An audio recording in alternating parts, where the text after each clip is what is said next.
According to the UN, the world is now warming faster than at any point recorded in history.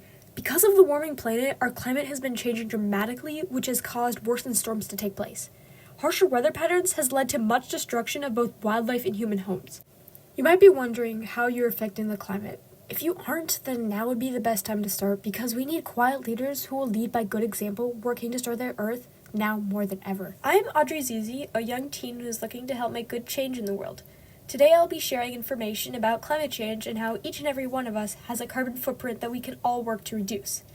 By listening to this podcast, you will learn more about what you can do on a day-to-day basis on how to be eco-friendly, and how if everyone works to be nicer to their environment, we will see positive changes in at least our community over the next 20 plus years. According to the UN, the leading cause of climate change is from human activities. Climate change has caused major damages all over the world. Take California, for example.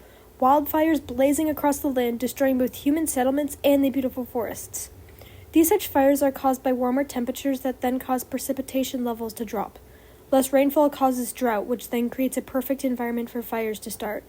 These wildfires are just one of the many consequences of climate change. Some other effects worldwide include water scarcity, rising sea levels, flooding, melting polar ice, catastrophic storms, and declining biodiversity. You may now be wondering how climate change works.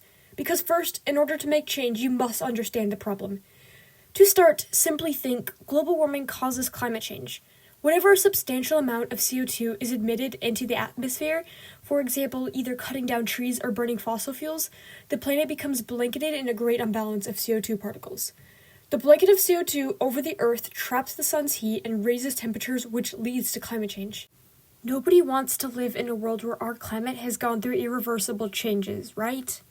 The effects of our actions do matter, and we can make great change if we choose to. Somebody once told me that the strongest leaders are the quiet ones who lead by the example of doing the right thing.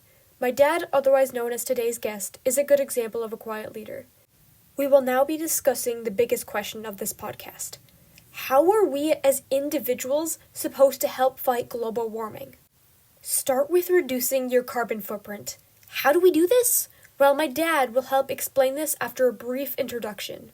My name is Ian Zizi. I am a senior ML AI specialist working at 3M.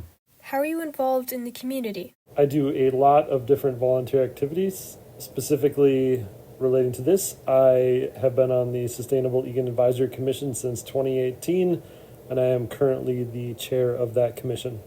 One great thing that you can do to reduce your CO2 levels is composting. Composting is better for the environment because organic materials can decompose into nutrient-rich dirt, which is better than the alternative of rotting in landfills. Sometimes it's confusing as to what can and can't be composted, though. Dad, what are your thoughts on that? The short answer is anything organic, but it can be confusing, so Dakota County has a list online. Where do you even drop off compost? Also, what should we know about compost bags? Check locally. We drop ours off in a big bin at Lebanon Hills. The county offers compostable bags, but you can get them online very easily. Just make sure they conform to the BPI standard. TheCityofEgan.com has more information about it. A second everyday thing that you can change is simply reducing your plastic consumption. Instead of accepting one-use plastics like plastic bags, water bottles, or utensils, invest in cloth bags, metal water bottles, and reusable utensils, which could technically be plastic. I've heard reduce, reuse, and recycle before, but could you elaborate it? Reducing is better than reusing, which is better than recycling. But it's best to be consistently mindful of needs versus wants when you're originally purchasing items. Although climate change might seem depressing and hopeless, it's a good idea to think about all the positive effects that would come from the reduction of unwanted CO2 emissions that are from humans. For one, we'd have improvement of human health. Another reason is it would slow climate change, and a third reason would be it would help the recovery of ecosystems. Global warming continues to have more extreme effects on all inhabitants of Earth.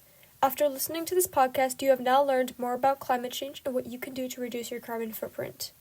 Climate change is a significant problem all over the world, and hopefully with more knowledge on this topic, you will take a stand on this issue. Even if global warming isn't directly affecting you now, there's a good chance that it will in the future, especially if you do nothing about it.